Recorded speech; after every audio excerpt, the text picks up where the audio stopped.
करना है। पहला क्वेश्चन क्या है, √3 + 2 √3, इसे हमें जोड़ना है। देखिए जोड़ना या घटाना अगर रूट का आता है तो हमें क्या करना होता है, रूट के अंदर वाली चीज़ों को ध्यान से देखना होता है। अगर रूट के अंदर वाली चीज़ें समान हैं तो वो आपस में जुड़ सकती हैं, अगर समान नहीं है तो उसे हम जोड़ नहीं सकते। तो देखिए रूट के अंदर वाली चीज़ें समान हैं तो बाहर वाली चीज़ें आपस में जुड़ सकती हैं। देखिए इसके आगे कितना है, 1 है, यहाँ पर कितना है, 2 है, तो 2 और 1 कितना हो गया, 3। तो 3 में कितना, √3 आंसर। अगर यहाँ पर 2 होता तो ये जुड़ नहीं सकता, क्यों, क्योंकि यहाँ पर √2 है, यहाँ पर √3 है, तो ये आपस में समान नहीं है। तो जब समान होता है तभी से हम जोड़ सकते हैं। चलिए दूसरे क्वेश्चन की बात करते हैं। इस क्वेश्चन को हमें कैसे सॉल्व करना है, इसे देख करके हमें क्या समझ में आता है, यह a मान सकते हैं, इसे हम b मान सकते हैं। देखिए a + b का होल स्क्वायर का सूत्र जैसा है, तो इसे हमें a + b का होल स्क्वायर सूत्र से इसे सॉल्व करना पड़ेगा। देखिए a + b का होल स्क्वायर का सूत्र क्या होता है, a² + b² + 2ab। a क्या है, एक √x है, तो √x का स्क्वायर प्लस b कौन सा है, √2, तो √2 का स्क्वायर, फार्मूले में और क्या है 2, तो 2a कौन सा है, √x, तो √x, b कौन सा है, √2, तो √2 हमने लिख लिया। चलिए हमने बताया था कभी भी अगर स्क्वायर और स्क्वायर रूट एक साथ आता तो कट जाता है, तो बचेगा सिर्फ क्या, x बचेगा।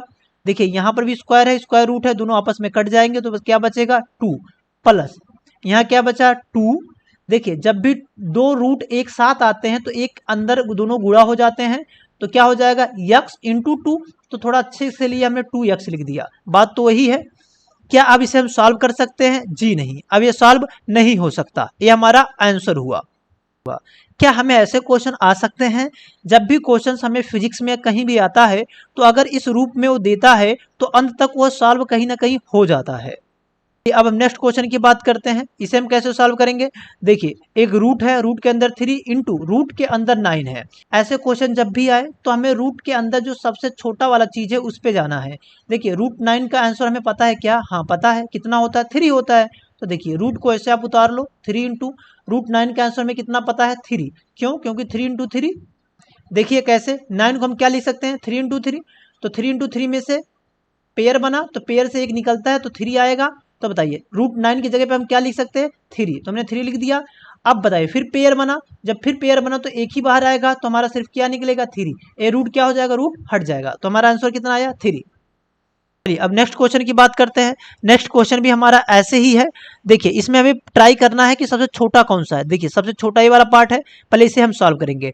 √16 का आंसर कितना होता है, 4, तो पहले हम इसे सॉल्व करेंगे। देखिए 128 प्लस रूट में कितना है, 260 माइनस, इसे हम सॉल्व करेंगे, इसे सॉल्व करने पर कितना आंसर आएगा, 4, तो हमने 4 लिख दिया। चलिए अब इसको तो हम घटा ही सकते हैं, 260 में से अगर 4 गया तो कितना बचा, 256, कितना, √128 प्लस रूट में कितना, 256। अब बताइए 256 कितने का स्क्वायर है, इसलिए हमें स्क्वायर याद करना बहुत जरूरी है। 256 कितने का स्क्वायर है, 16 का। तो बताइए इसके जगह पे हम क्या लिख सकते हैं, 16। देखिए कैसे, 128 प्लस 16। अब इसे हम आसानी से ऐड कर सकते हैं, बताइए कितना आंसर आएगा, 144। 144, अब बताइए 144 कितने का स्क्वायर होता है, 12 का। तो बताइए हमारा आंसर कितना आ गया, 12। देखिए इसमें स्क्वायर का कितना रोल था, अगर हमें स्क्वायर नहीं याद होता तो हमें इसका अलग से हमें गुणनखंड करके इसका वर्गमूल निकालना पड़ता, तो हमारा आंसर आता। इसलिए हमें स्क्वायर याद करना बहुत जरूरी है। नेक्स्ट क्वेश्चन को देखते हैं। इस क्वेश्चन को हम कैसे सॉल्व करेंगे। देखिए यहाँ पर स्क्वायर है और यहाँ पर स्क्वायर रूट है, हमने बोला स्क्वायर और स्क्वायर रूट आपस में कट जाते हैं, दुश्मन होते हैं। तो बताइए हमारा आंसर कितना आएगा, सिर्फ 7 आएगा। इसमें बताइए कैसे सॉल्व करेंगे। देखिए ए स्क्वायर है, ए स्क्वायर रूट है, पहले हमने स्क्वायर और स्क्वायर रूट को देखा तो दोनों को हटा देंगे, तो आंसर कितना बचा, 7 स्क्वायर। 7 स्क्वायर मतलब कितना, 7 7 49, 2 वर्ग गुणा 7 का, इतना आंसर आ गया। इसे हम कैसे सॉल्व करेंगे। देखिए रूट के अंदर 7 स्क्वायर है, 7 स्क्वायर मतलब क्या, 7 का 2 बार मल्टीप्लाई। देखिए पेयर बना तो एक 7 निकलेगा, रूट हट जाएगा, तो हमारा आंसर कितना आया, 7। चलिए अब नेक्स्ट क्वेश्चन की बात करते हैं। क्वेश्चन को हमें कैसे सॉल्व करना है। जब भी दो पद हो, एक पद में रूट हो और दूसरे पद में रूट ना हो, तो इसे रूट को हटाएंगे तभी x की वैल्यू आएगी। तो इस रूट को हम कैसे हटा सकते हैं? इसे हटाने का तरीका है इसके दुश्मन को बुलाना पड़ेगा। इसका दुश्मन कौन है? इसका दुश्मन है स्क्वायर। अगर हम इस पे स्क्वायर कर देंगे और इस पे स्क्वायर कर देंगे तो ये तो हट जाएगा और इसको हम आसानी से सॉल्व कर सकते हैं। यानी कि दोनों पद में हमें स्क्वायर करना पड़ेगा। चलिए स्क्वायर करते हैं। चलिए रूट में कितना है 1 प्लस एक्स की पावर 144 का स्क्वायर हमने कर दिया और 13/12 का हमने स्क्वायर कर दिया। हमने कुछ किया नहीं, हमने इस पद में स्क्वायर किया इस पद में भी स्क्वायर कर दिया, यानी कोई चेंजिंग नहीं आई। स्क्वायर हमने क्यों किया? जिससे कि ये रूट हट जाए और यक्स की वैल्यू आ जाए। चलिए अब रूट हट जाएगा तो बताइए हमारे पास क्या बचेगा? एक्स की पावर 144। देखिए रूट हट गया, दुश्मन था निकाल ले गया। अब बताइए अब इसका स्क्वायर इसमें भी होगा और इसमें भी होगा तो 13 का स्क्वायर कितना होता है? 169। 12 कितना होता है? 144। क्या चाहिए हमें? यक्स की वैल्यू चाहिए। जिसकी भी वैल्यू चाहिए होती है उसे एक साइड रखेंगे, बाकी को इस साइड भेजेंगे। चलिए यहाँ पर हमने लिखा यक्स 144 और 1 को हम इस साइड भेजते हैं। प्लस में है तो इधर जाएगा क्या हो जाएगा? माइनस में हो जाएगा। देखिए 169 अपान 144 माइनस 1, जगह नहीं तो इसे मिटा देते हैं। चलिए यक्स 144 169 माइनस इसका मल्टीप्लाई हो जाएगा 144 अपान 144। अब बताइए 169 में से 144 गया कितना बचा? 144 अपान 169 में से 44 गया कितना बचा? 25 अपान कितना? 144। अब देखिए 144 से 144 कट गया। बताइए हमारा आंसर कितना आया? 25। क्वेश्चन से हमें क्या सीखना है? इस क्वेश्चन से हमें ये सीखना है कि अगर दो साइड हो, एक साइड में रूट हो दूसरे साइड में रूट ना हो, उस रूट को हटाने के लिए हमें क्या करना पड़ेगा? दोनों साइड स्क्वायर कर देना पड़ेगा जिससे रूट हट जाएगा। चलिए नेक्स्ट क्वेश्चन की बात करते हैं। ऐसे क्वेश्चन को हमें कैसे सॉल्व करना? जब भी किसी की पावर निगेटिव हो, माइनस में हो, तो माइनस को कैसे हटाते हैं? नीचे जो भी पद है उसे हम चेंज कर देते हैं। तो बताइए कितना होगा? -7/5 के पावर कितना? 2। क्यों 2? क्योंकि माइनस था, हमने इसको चेंज कर दिया, अब ये किस में हो जाएगा? प्लस में हो जाएगा। और जो माइनस था ये माइनस यहीं पर रहेगा, इससे कोई फर्क नहीं पड़ता।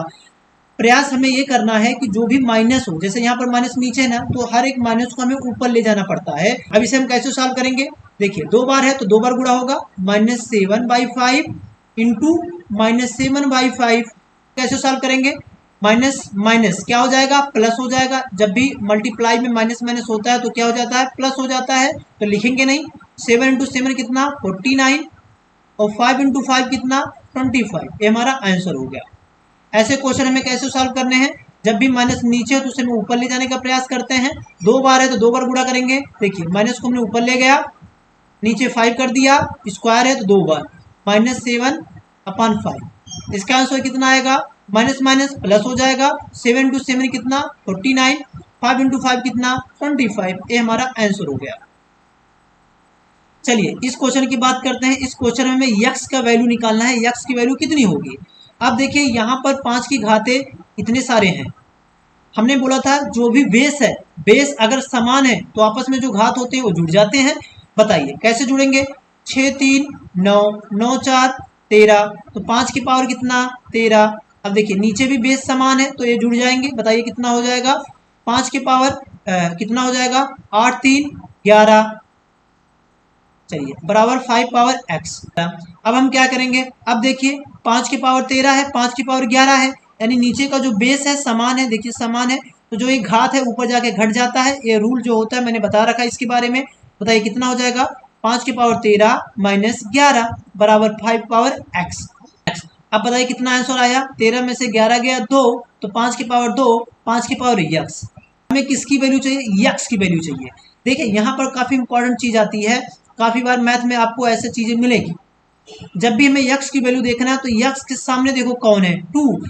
अब देखिए जब बेस समान है, फिर से बेस समान है तो घात समान हो जाएंगे। चलिए इसको हम फिर से लिख लेते हैं। 5 के पावर 2 5 के पावर यक्स। हाँ बताइए अब हमें यक्स की वैल्यू कैसे निकलेगा? देखिए जो हमारा बेस है दोनों का बेस क्या है? समान है। तो जो पावर होंगे वो आपस में क्या हो जाएंगे? समान हो जाएंगे। बताइए यक्स की वैल्यू कितनी आई? 2 आई। ऐसे लिखो या ऐसे लिखो। यक्स की वैल्यू कितनी? 2। जब भी बेस समान हो तो घात आपस में क्या हो जाते हैं? समान हो जाते हैं। फिर से अगर बेस समान है, अगर बेस समान है तो ऊपर की जो घात होती है वो क्या हो जाती है, बराबर हो जाती है। चलिए अब और नेक्स्ट क्वेश्चन की बात करते हैं। ऐसे क्वेश्चन को हमें कैसे सॉल्व करना है। 2/3 के पावर 2 है और उसके पावर -3 है। दो पावर है, एक पावर ए, एक पावर ए, दोनों पावर आपस में क्या हो जाएंगे, मल्टीप्लाई हो जाएंगे। तो कितना हो जाएगा, 3 दूनी 6 -6। तो हमारा आंसर कितना आया, 2/3 पावर -6। अगर इसे हम और सॉल्व करना चाहें तो कैसे सॉल्व कर सकते हैं, हमें इसे माइनस को हटाना है तो इस अंदर वाले को बदल देना पड़ेगा। 3/2 के पावर कितना, 6। अब चाहो इसे 6 बार 3/2 3/2 3/2 करके गुणा कर लेना, आंसर आ जाएगा। हाँ, अब इस क्वेश्चन को हम कैसे सॉल्व करें। देखिए एक तो बड़ा कोष्ठक के ऊपर -1 लिखा है, एक इसके ऊपर एक नीचे लिखा हुआ। ऐसे चीजों को हमें कैसे सॉल्व करना है। देखिए इसमें क्या है, स्टेप वाइज चलना है। इसमें जो पहला कोष्ठक है इसे हम सॉल्व करेंगे। देखिए यहाँ पर भी -1 लिखा है। अब इसे माइनस को हमें हटाना है, इस इनवर्स को हटाना है, तो हमें क्या करना पड़ेगा, इसको हमें ऊपर लाना पड़ेगा। हम बड़े कोष्ठक को कुछ नहीं करेंगे, बड़े कोष्ठक को हमने ऐसे ही उतार दिया। देखिए ऐसे क्वेश्चन को हमें कैसे सॉल्व करना है। अगर हम पहले माइनस को हटाएंगे तो नीचे वाले को बदलना पड़ेगा। तो देखिए 2/1 हो जाएगा और पावर कितना हो जाएगा, 1 छिपा होता है वैसे भी, फिर भी लिख दिया, इनटू। इसे अब कैसे सॉल्व करेंगे, इसके सॉल्व करने का तरीका है कि 3 के पावर -1 है, इसको हम ऊपर ले जाएं। जब हम इसको ऊपर ले जाएंगे तो ये जो माइनस है वो किस में हो जाएगा, प्लस में हो जाएगा। तो देखिए 3/1 हो जाएगा और ये माइनस है तो ऊपर जाएगा, क्या हो जाएगा, प्लस में हो जाएगा। और बड़ा कोष्ठक है, बड़ा कोष्ठक को हमने ऐसे उतार लिया और ऊपर माइनस इनवर्स है तो हमने माइनस इनवर्स ऐसे लिख लिया। अब देखिए 2/1 है, 3/1 है। अब हमें क्या करना है, देखिए 2/1 है, 1 तो छिपा होता है, हाथ में 1 है, ये भी छिपा होता है, तो मतलब कितना लिखेंगे हम, 2 इंटू इसका कितना लिखेंगे 3 और पावर कितना है -1। अब देखिए क्या करना है, अंदर गुणा कर सकते हैं, 3 दूनी 6, अंदर कितना आया 6 और पावर कितना -1। अब इस माइनस को हमें प्लस बनाना तो क्या करना पड़ेगा, देखिए यहाँ पर 1 तो छिपा होता है भिन्न में। अब अगर हम इसको नीचे ले जाए तो प्लस में हो जाएगा, तो बताइए कितना हो जाएगा, 1/6। ये हमारा क्या हो जाएगा, आंसर। इस क्वेश्चन को कैसे सॉल्व करेंगे, हमने बताया था किसी के पावर अगर 0 है तो उसका आंसर कितना मानते हैं हम लोग, 1। तो बताइए 5 के पावर 0 कितना, 1 इंटू 6 के पावर 0 कितना, 1 इंटू 7 के पावर 0 मतलब 1 इंटू, बताइए कितना हुआ, एक का गुणा करोगे तो एक ही आएगा, हमारा आंसर कितना हुआ, 1। पता है इस क्वेश्चन को कैसे सॉल्व करेंगे, 1 के पावर 8 है, 1 के पावर 8 मतलब कि 1 का 8 बार गुणा, ऐसा नहीं है कि 8 लिख दो। कैसे, देखो 2 3 4 5 6 7 8, ठीक है। अब 1 का कितनी बार गुणा कर लो, आंसर कितना आएगा, 1 ही आएगा।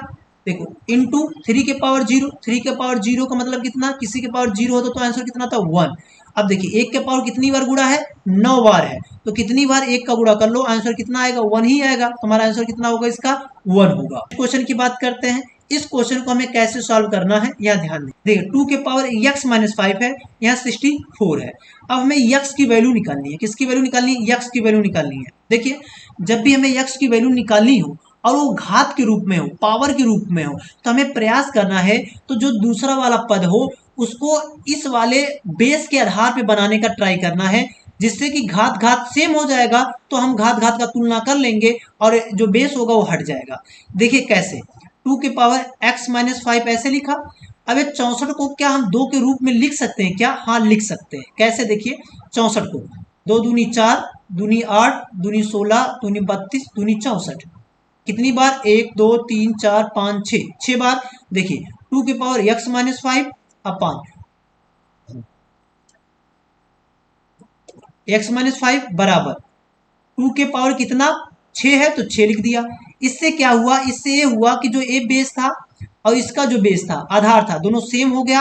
अब जो इनकी घात होगी, अब ये घात को हम तुलना कर सकते हैं, इस घात को हम बराबर कर सकते हैं। तो बताइए कितना लिख सकते हैं, x-5 इज इक्वल टू कितना, 6। अब बताइए हमें x की वैल्यू चाहिए तो माइनस में इधर जाएगा, क्या हो जाएगा, प्लस में हो जाएगा, 6 + 5। बताइए हमारा आंसर कितना आया, 11। इस क्वेश्चन से मैंने क्या सीखा, इस क्वेश्चन से हमने ये सीखा कि अगर कभी भी ऐसा सिचुएशन आता है तो वहां पर हमें याद रखना है कि जो भी बेस है, जो भी आधार है, दोनों का आधार हम सेम करेंगे। जब दोनों का आधार सेम होगा तो जो घात होंगे वो आपस में समान हो जाएंगे। उम्मीद करता हूं कि इस पे बेस्ड न्यूमेरिकल आपको समझ में आए होंगे। So thank you for watching this video.